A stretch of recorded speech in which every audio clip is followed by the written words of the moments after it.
महायुतीच्या प्रचारार्थ लांबजना येथे बावनकुळे यांची जाहीर सभा, मतदारांनी विकासासाठी साथ द्यावी. भाजपा शिवसेना रिपाईन महायुतीच्या औसा मतदारसंघातील आगामी जिल्हा परिषद व पंचायत समिती निवडणुकांच्या पार्श्वभूमीवर उमेदवारांच्या प्रचारार्थ राज्याचे महसूल मंत्री तथा भारतीय जनता पक्षाचे ज्येष्ठ नेते श्री चंद्रशेखरजी बावनकुळे यांची जाहीर सभा लांबजना येथील बाजार मैदानात उत्साहात पार पडली. सभेच्या सुरुवातीस स्वर्गीय अजितदादा पवार यांना श्रद्धांजली अर्पण करून शोक व्यक्त करण्यात आला. यानंतर उपस्थित जनतेला संबोधित करताना बावनकुळे म्हणाले की महायुतीच्या उमेदवारांना प्रचंड मतांनी विजयी करून विकासाच्या वाटचालीत सहभागी व्हावे या विनंतीसाठी मी येथे आलो आहे. पुढे ते म्हणाले की अभिमन्यूसारखा कार्यकर्ता जेव्हा विधिमंडळात आमदार म्हणून काम करतो तेव्हा सरकारकडून विकासासाठी मोठे योगदान मिळते. संभाजी पाटील निलंगेकर आणि आमदार अभिमन्यू पवार हे दोघेही लातूर व निलंगा परिसराच्या विकासासाठी महत्त्वाचे नेतृत्व आहेत. देवेंद्र फडणवीस सरकारने विकसित लातूर चा जो संकल्प केला आहे तो साकारण्याचे काम हे नेते प्रभावीपणे करतील असा विश्वास त्यांनी व्यक्त केला. या कार्यक्रमादरम्यान विनोद शिंदे, सूरज साठे, गोविंद साडुंखे, सिद्धराम कांबडे, पापामिया पटेल आदींनी भारतीय जनता पक्षात जाहीर प्रवेश केला.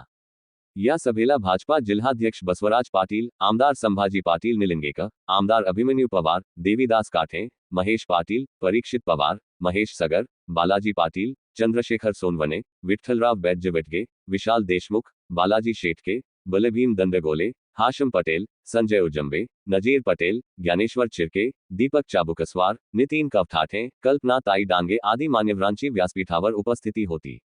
आगामी जिल्हा परिषद व पंचायत समिती निवडणुकांच्या पार्श्वभूमीवर ही सभा अत्यंत महत्त्वाची मानली जात असून नागरिकांनी मोठ्या संख्येने उपस्थित राहून सभेला उत्स्फूर्त प्रतिसाद दिला. औसा मतदारसंघातील मतदार बंधू भगिनींनी महायुतीच्या उमेदवारांना आपला आशीर्वाद द्यावा असे आवाहन यावेळी करण्यात आले. आमच्या शेतकऱ्याची, मध्यमवर्गीय गरीब शेतकऱ्याची कर्जमाफी करण्याचा निर्णय आपलं सरकार करत आहे. गरीब शेतकऱ्याची, मध्यमवर्गीय शेतकऱ्याची कर्जमाफी करण्याचा निर्णय आपलं सरकार करणार आहे. आपल्या सरकारने ठरवलं आहे, जे माननीय अभिमन्यू पवारने सांगितलं, आपल्या सरकार मराठवाड्यामध्ये संपूर्ण सिंचन करण्याची व्यवस्था करत आहे. पश्चिम महाराष्ट्रातलं वाहून जाणारं पाणी, विदर्भातलं वाहून जाणारं पाणी विदर्भाकरता, मराठवाड्याकरता वापस आणून संपूर्ण सिंचनाची व्यवस्था सरकार करत आहे.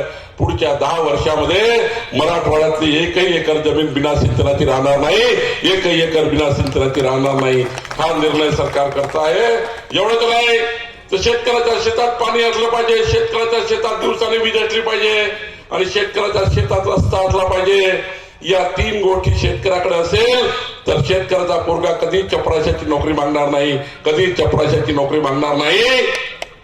या शेतकऱ्याच्या शेतात रस्ता बांधण्याकरता माननीय अभिमन्यू पवारांनी संकल्पित केलेली, बसवराज पाटील आपण सांगितलेली, निलंगेकरजी आपण सुचवलेली आणि खास अभिमन्यूने तयार केलेली मुख्यमंत्री बळीराजा पांदन रस्ते योजना या महाराष्ट्रात सुरू झालेली आहे. आता मी आमदाराला अध्यक्ष केलाय, अभिमन्यूलाच अध्यक्ष केलाय. अभिमन्यू, मोंजेचे पैसे माफ, पोलीस बंदोबस्ताचे पैसे माफ, यानंतर 15 लाख रुपये किलोमीटरनी तुमचा रस्ता बांधून देऊ, रॉयल्टी माफ, किती रेती वापरा, किती मुरुम वापरा, किती गिट्टी वापरा, रॉयल्टी माफ, एकही पैसा रॉयल्टी घेणार नाही. आणि आमदार सांगेन ते रस्ते आम्ही करणार आहोत, रस्त्याचं अतिक्रमण काढून. आणि हेही करणार आहे की आता मी लवकरच शासन निर्णय करणार आहे, 90% शेतकऱ्यांनी मंजुरी दिली तर त्या रस्त्याचा संपूर्ण रस्ता करण्याचा निर्णय आपलं सरकार करेल. कुठलंही त्या ठिकाणी 10%ची वाट आम्ही बघणार नाही, संपूर्ण रस्ता करण्याची योजना तयार करेल.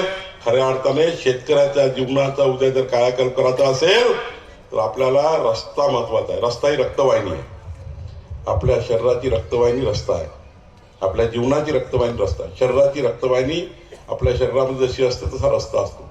आणि त्यामुळे मी तुम्हाला वचन देतो की औस्यामध्ये, लांबजण्यामध्ये जेवढे सरकारी रस्ते आहे, जेवढे शिवपांजण आहे, जेवढी पांजण आहे, ते संपूर्ण रस्ते अभिमन्यू पवारांच्या अध्यक्षतेखाली आमचे प्रांत, आमचे SLR, आमचे DYSLR, आमचे सर्व पोलीस अधिकारी हे बसून करणार आहे. आणि म्हणून खऱ्या अर्थाने आम्ही या ठिकाणी निर्णय घेतोय. आम्ही तुकडाबंदी कायदा निरस्त केला. आज या महाराष्ट्रात 60 लाख परिवार असे होते जे लांबजण्यापासून सर्व गावामध्ये असे परिवार आहे ज्यांनी 15/10/2024 पूर्वी घरं बांधले आहे. पत्रकार महोदयाला आणून तारीख सांगेल मी. 15/10/2024 पूर्वी ज्या ज्या लोकांनी घरं बांधले असतील त्या सर्व घरांचं स्वामित्व मालमत्ता त्यांच्या नावानं करून देण्याचा निर्णय सरकारने घेतला आहे. सर्व घर, तुमची सर्व प्रॉपर्टी कायदेशीर करून देण्याचा निर्णय सरकारने घेतला आहे. आणि एवढंच नाही तर गायरान जागेवर, सरकारी जागेवर जे जे घरं असतील ते सर्व घरं, अभिमन्यू तुम्ही यादी बनवा सर्व गावांची.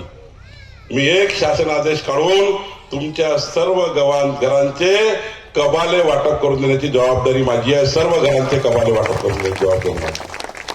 बंजारा वस्ती असो, तांडा वस्ती असो, गायरांची वस्ती असो, सर्व वस्तींना मी त्या ठिकाणी, कारण कबाल्याचा मंत्री मी आहे, कबाल्याचा मंत्री मी आहे. आणि त्यामुळं या ठिकाणी वडार समाज जो घरकुलाच्या करता त्यांचा कबाला मिळत नाही गायरान जागेवरचा, मी वडार समाजाला सांगेल, तांडा समाज, धनगर समाजाला सांगेल, जे असतील त्यांना, जेवढे गायरांवर लोक, आतापर्यंत कुठल्याही सरकारने हा निर्णय घेतला नाही, पण मी महाराष्ट्राचा मंत्री म्हणून देवेंद्र फडणवीस सरकारच्या वतीने सांगतो, तुमच्या सर्व वडार समाजाचा जे जे लोक गायरांवर राहतात त्या सर्वांचे कबाले वाटप करण्याचा निर्णय. नंतर घर, माननीय पंतप्रधान मोदीजींनी महाराष्ट्राला 30 लाख घरं दिले, त्यातले 1 लाख घरं लातूरला मिळणार. 1 लाख घरं. जिल्हा परिषद निवडून आल्यानंतर अभिमन्यूजी तुम्ही विचार करा कोणत्या कोणत्या सर्कलला किती घरं द्यायचे. कबाला वाटपाचा निर्णय मी करेल, घरे वाटपाचा निर्णय तुम्ही करा, आणि त्याकरता लागणारी वाळू मोफत देण्याचा निर्णय मी करून देईल. वाळू मोफत देईल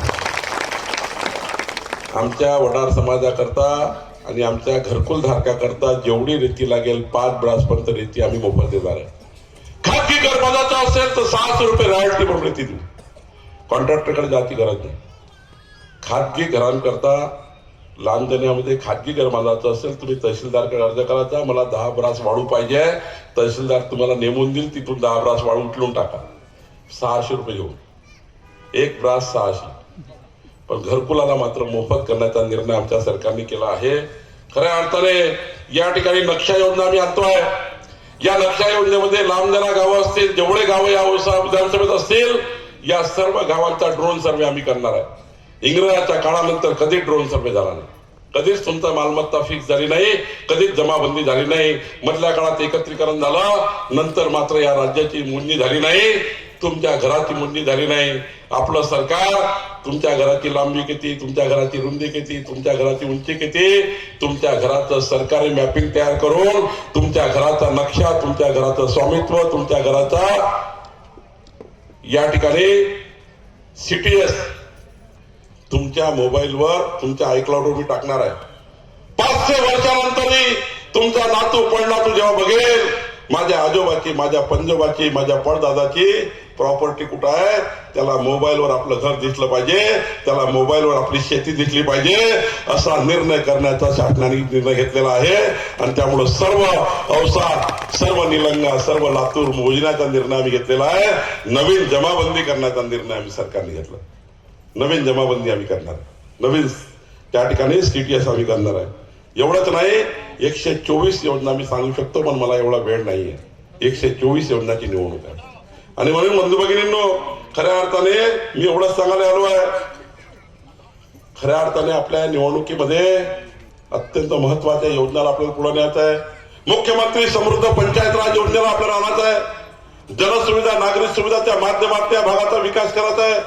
टक्कर बापा आदिवासी वस्तीच्या माध्यमातून आदिवासी समाजाला मजबूत करायचा आहे. अनुसूचित जाती, नवबौद्ध जातींना सामाजिक न्यायाच्या माध्यमातून मजबूत करायचा आहे. प्रधानमंत्री आवास योजना, रमाई आवास योजना, शबरी आवास योजना, संत सेवालाल महाराज बंजारा लमान तांडा वस्ती योजना, माझी वसुंधरा अभियान, आदर्श ग्राम योजना, राष्ट्रसंत तुकडोजी महाराज संत गाडगे बाबांच्या माध्यमातून तयार झालेलं अभियान, अल्पसंख्याक विकासाचं अभियान 25-15च्या माध्यमातून अभिमन्यू पवारजी शिवेंद्र माननीय जयकुमार गोरेजीकडनं निधी आणतील त्या निधीचं अभियान, महात्मा गांधी राष्ट्रीय ग्रामीण रोजगार हमी योजना अभियान, जल जीवन मिशनच्या पिण्याच्या पाण्याच्या योजना, स्वच्छ भारत मिशन, राष्ट्रीय ग्राम उपजीविका मिशन, शालेय पोषण आहाराचं नवं मिशन, या ठिकाणी दीनदयाल उपाध्याय ग्रामज्योती मिशन, राष्ट्रीय ग्रामीण उपजीविका मिशन, पुण्यश्लोक अहिल्यादेवी होळकर यात्रा स्थळाच्या विकासाचं मिशन, या ठिकाणी 124 योजनांची बंद बघणं निवडणूक आहे.